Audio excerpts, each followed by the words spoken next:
Les médicaments, en moyenne, après 70 ans, c'est 4 à 6 par jour, quel que soit un peu le pays, quoi, parce que toutes les études montrent les mêmes résultats, quoi, que ce soit en Europe du Nord, que ce soit aux États-Unis ou au Japon, on tombe toujours à une moyenne à peu près de 5 médicaments. Et puis il faut bien reconnaître aussi que si vous avez une pathologie cardiovasculaire, vous allez voir un cardiologue, vous arrivez tout de suite quasiment à 5 médicaments. Ça va très très vite, quoi, entre les hypertenseurs, les statines, les traitements pour type aspirine, etc. Ça va assez vite.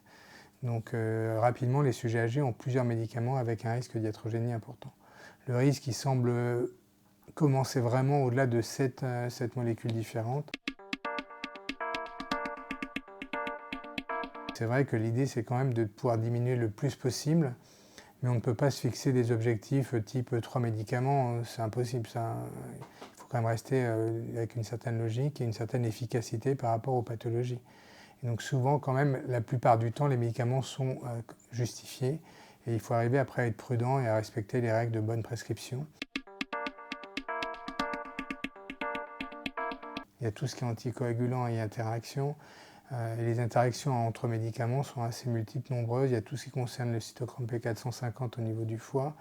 Donc il y a même les interactions maintenant qu'on connaît un peu avec les aliments, quoi, par exemple avec le jus de pamplemousse, où il y a plein de médicaments qu'on ne peut pas prendre en même temps que le jus de pamplemousse. Donc vous voyez, la complexité des choses fait qu'il y a besoin de faire de la formation continue, de se tenir au courant de toutes ces nouveautés.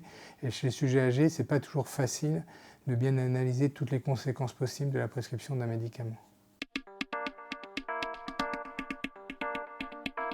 J'ai un peu une règle, disons que moi, au-delà de 80 ans, les nouveaux médicaments, j'essaie de les éviter chez les sujets de plus de 80 ans.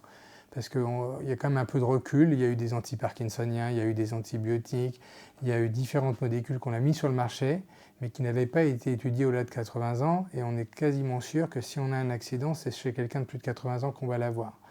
Et donc moi, les 2 ou 3 personnes que j'ai vues avec les nouveaux anticoagulants oraux, où il paraît que c'est maintenant ADO, anti-direct, oral, anticoagulant oral direct, AOD. Donc voilà, il paraît que l'effet secondaire principal, la grosse différence, c'est les hémorragies digestives. Et nous, en réalité, c'est ce qu'on a eu. Ceux qu'on a eu, ils ont eu des hémorragies digestives. Donc c'est peut-être moins grave une hémorragie digestive qu'une hémorragie cérébrale. Mais pour l'instant, il n'y a pas de surveillance, on n'a pas de test pour surveiller et on n'a pas d'antidote.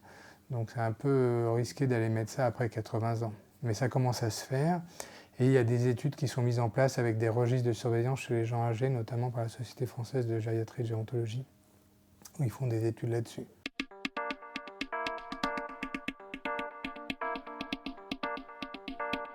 Chez le sujet âgé, la difficulté, c'est que notamment il y a des modifications pharmacocinétiques, donc soit au niveau de l'absorption, soit au niveau de la diffusion, soit au niveau de l'élimination. Et ça, il faut en tenir compte par rapport aux médicaments.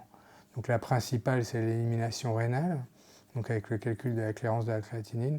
Donc la règle, c'est plutôt d'utiliser quand même Cockcroft, qui est la formule qui sous-évalue la clairance, mais du coup qui entraîne la plus grande prudence par rapport aux médicaments.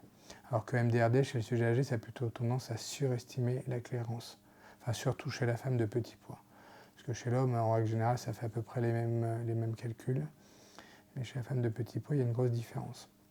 Donc il y a ces éléments-là à prendre en compte.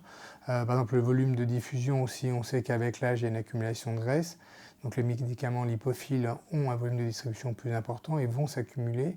Et c'est par exemple le cas des patchs de diurogésique, la morphine en patch, où il y a une accumulation. Et quand on enlève le patch, normalement déjà l'effet se prolonge 48-72 heures, mais chez le sujet âgé, ça peut se prolonger encore plus longtemps.